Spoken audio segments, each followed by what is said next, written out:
What's up, guys? So today is actually the second time I've been trying to make this video. The weather hasn't been playing along. It's quite misty and overcast today. Anyway, so today is new bike day. So some of you may have seen on Instagram, I got an MT10. I've had it for about a week. Yeah, a week now. I got it last week Thursday. Yeah, I think what I'll do is I'll start with why. So if you've watched my channel a couple of years ago, I actually had an MT10 SP in around 2019 or so, and it was an awesome bike, but I don't think at the time I was a good enough rider to appreciate it. And I actually sold it because it had like a funny fueling issue. I put it down because I had it tuned and everything, but I also put it down to partly me not being experienced enough to ride around it or like manage that issue. So anyway, this MT10 came up for sale for a very good price, and I had to quickly sell the Street Trouble and grab this because these are incredibly rare now. They hardly ever come up for sale. So yeah, this is a 2017 MT10 Touring. It's the one with the red inner brake disc and the charcoal and black fairings. I think it looks flipping sick. It's got a Remus slip-on.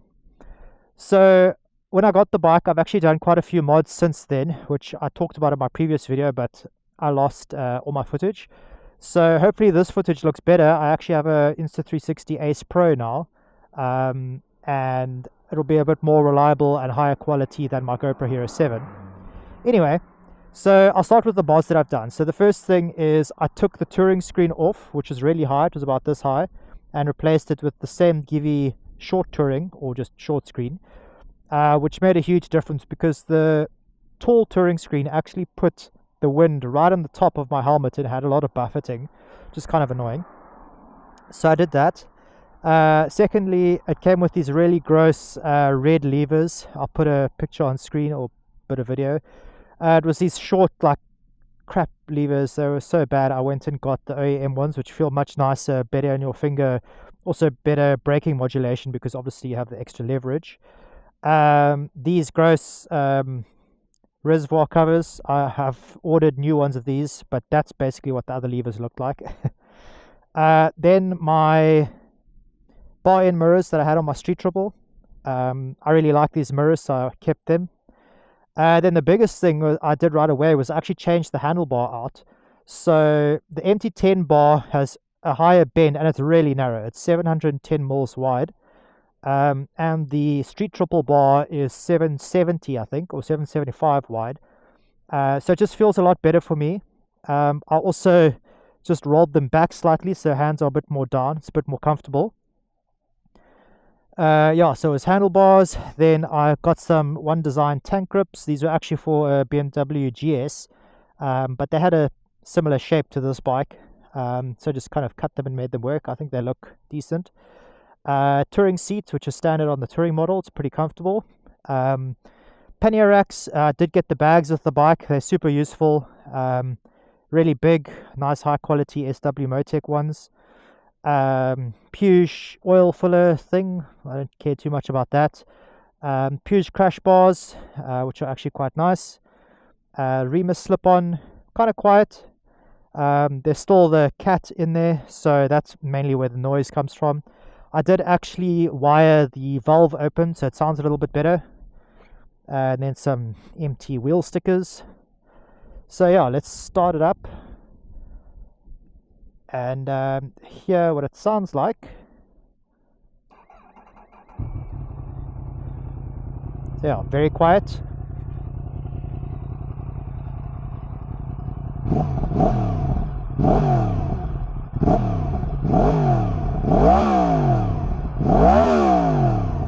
Sounds pretty decent, especially with the valve open.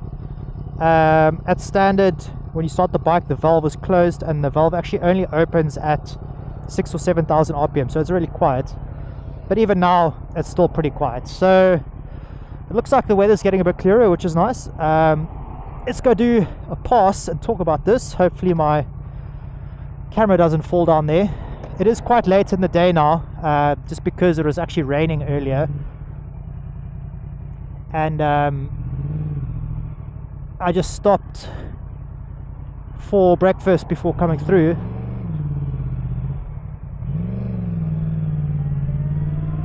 Okay,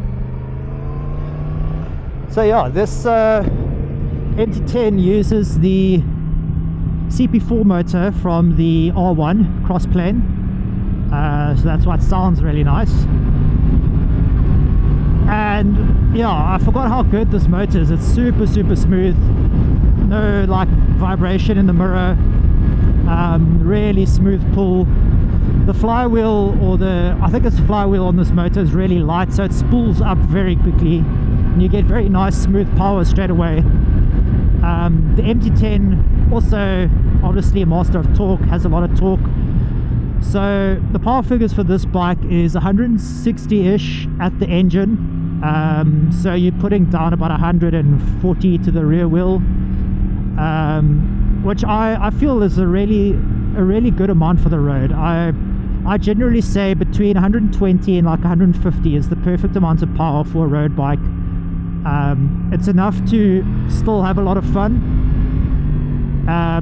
but not so much that you're doing crazy speeds.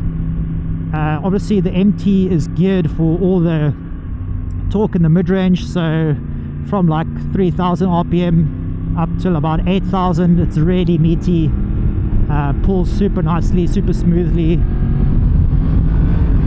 and there's not much at the top. I haven't really maxed out the bike yet. I think I saw about 252 on the highway in 6th gear, and also as far as I'm aware, these bikes also have a top speed limit. So once I get my link pipe and ECU flashed with the Woolwich tune, that will be removed. So yeah, handling is super nice, especially with this bar. I did a couple of rides with the standard handlebar, and while okay, the narrow bar, you just kind of run out of leverage, because the bike is so high. When you lean the bike over, you kind of run out of arm space, and it just doesn't handle that well, and it just really benefits from a wider handlebar. The other thing that is contributing to the sweet handling is I've got some brand new Pirelli Rosso 4s. They actually made a mistake and they gave me a Rosso 4 rear and a Rosso 4 Corsa front, which is pretty cool because now I have more of a track tire on the front for extra front end grip and a bit more longevity on the rear tire for all this torque. So yeah, I didn't mention, so the power is 160 at the engine, and it's 111 Newton meters of torque, which is really nice. It's the same as my previous Tuono V4s, the early models, the 1000s, and it feels really good, really smooth, really predictable.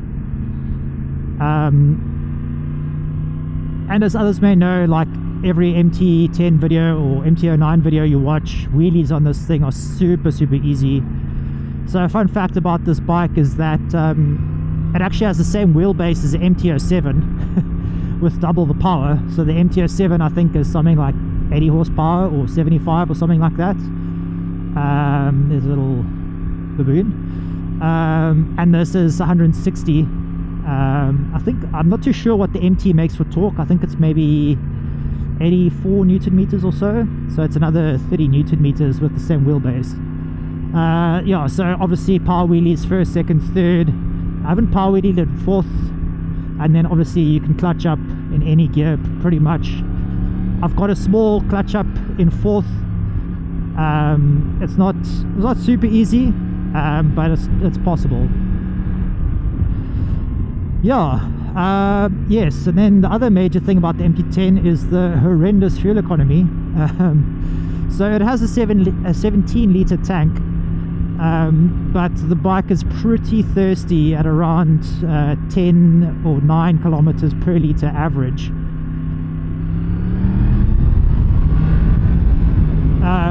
Yeah, so I've had this bike for a week and I filled it up 6 times already.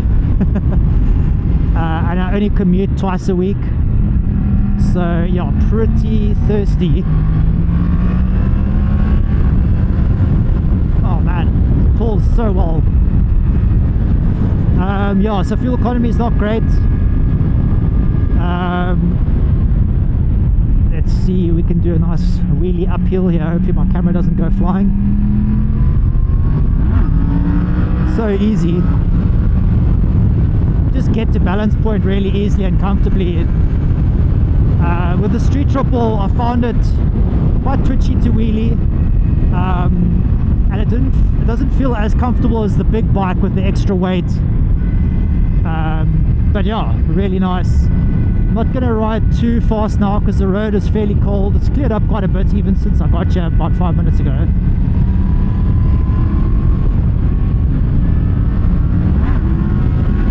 Woo! There's my camera. Nice close-up shot. So yeah, as you can see, wheelies are super easy. Yeah, so modes wise, you have 3 modes: modes 1, 2 and 3, with mode 1 being the most aggressive, mode 2 being a kind of middle ground, and mode 3 almost like a rain mode.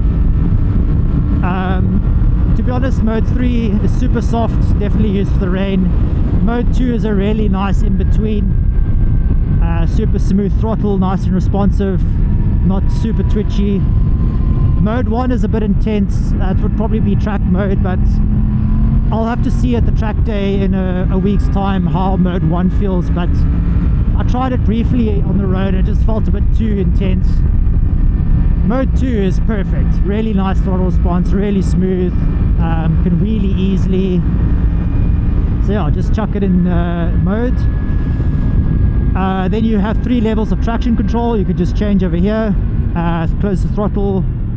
There's 2, 3, and then back down to 1.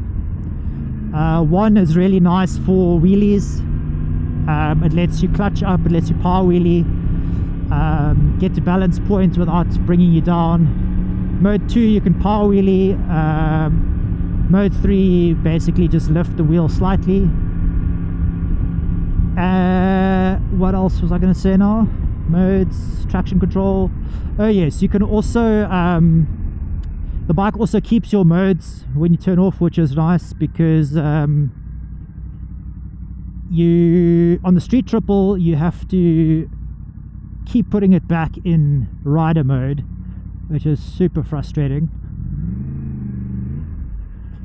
So yeah, I'm very grateful that this keeps the mode for me, so you can just get on and wheelie as much as you like. See, now here's the difficult part because cars are coming out of the mist. It was actually much mistier like 10 minutes ago. Okay, let's just go.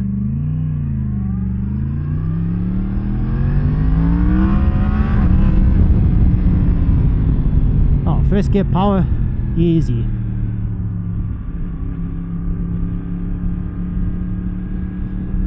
Put this back forward.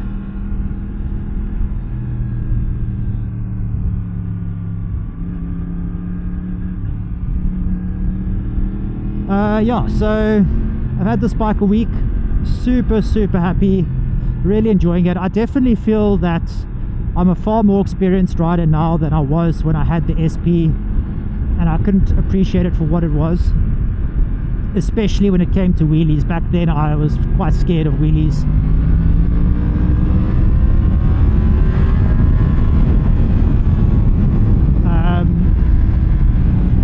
Yes, suspension wise, it's fully adjustable KYB. So front you can adjust everything. Rear you've got high speed and low speed compression, rebound, and obviously preload. So I've dialed in the settings a bit.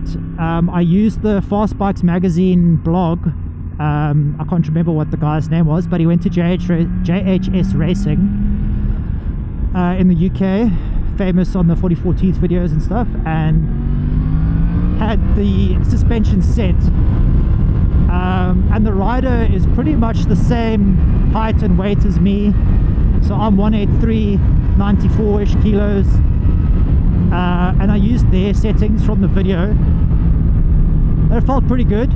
The only thing is I'm actually maxed out on preload on the front, so I can't go any more preload on the front, but I'm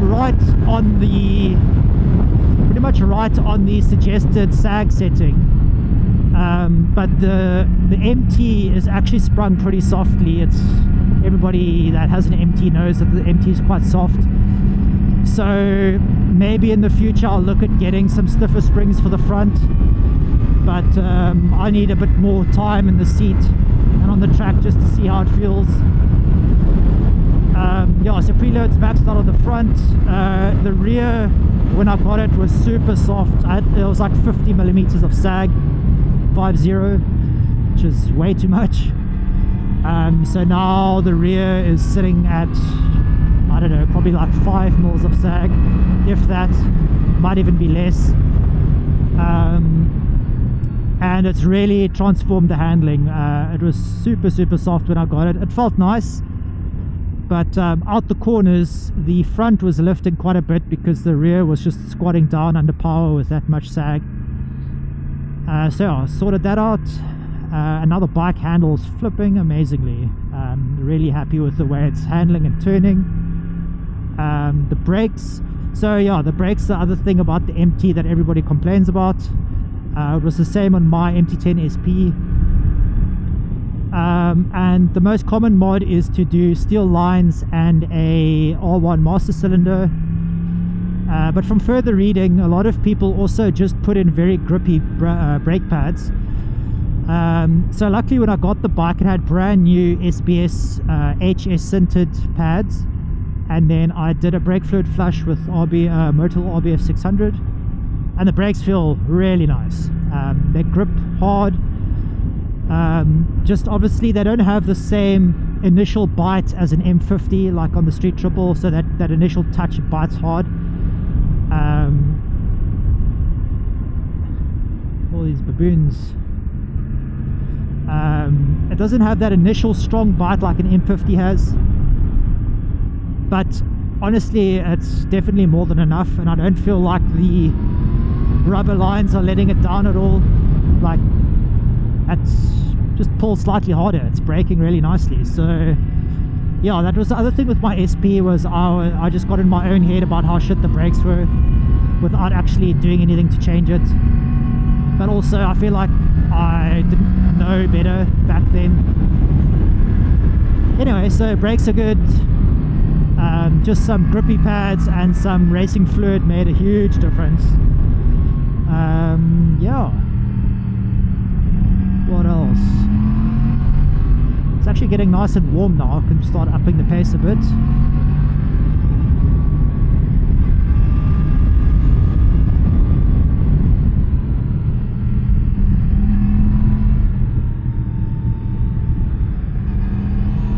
So yeah, I know a lot of you are on my channel because of Street Triple content. Hopefully you stick around, but the MT has just been one of my favorite bikes for ages, and I really missed it, and I kind of just had to jump at the opportunity. So yeah, hopefully you stick around for MT10 content, and yeah, I'm gonna do some more laps and get some more footage.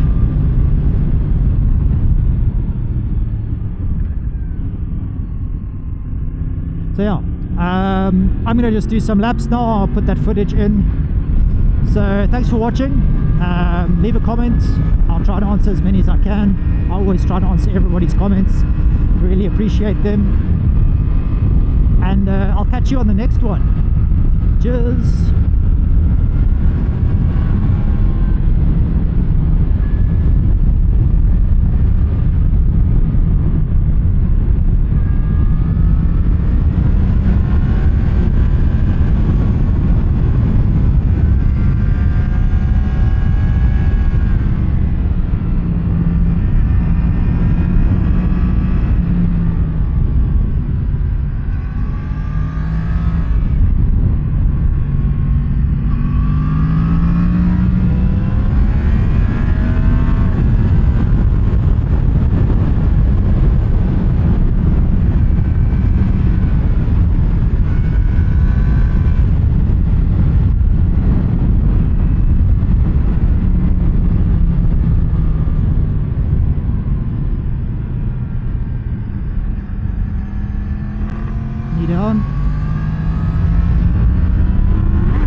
corners are so nice.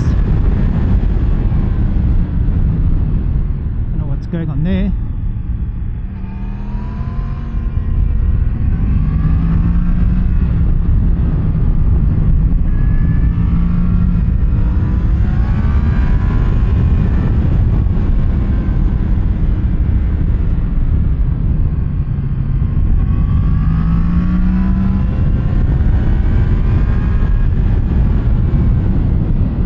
Baboons here.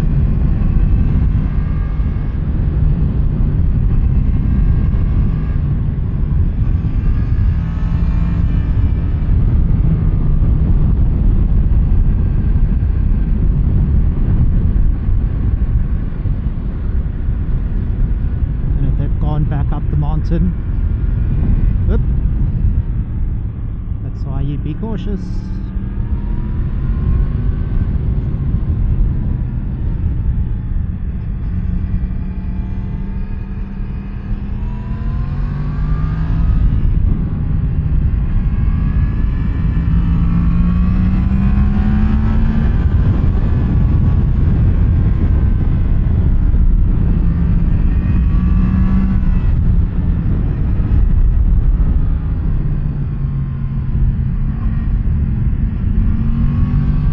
Using my arms way too much, my hands are getting sore.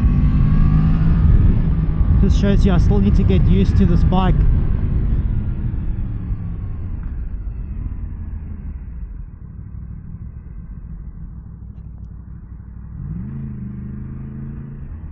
The downside of coming here late in the day is it's very busy. People from Joburg doing 30 k's an hour.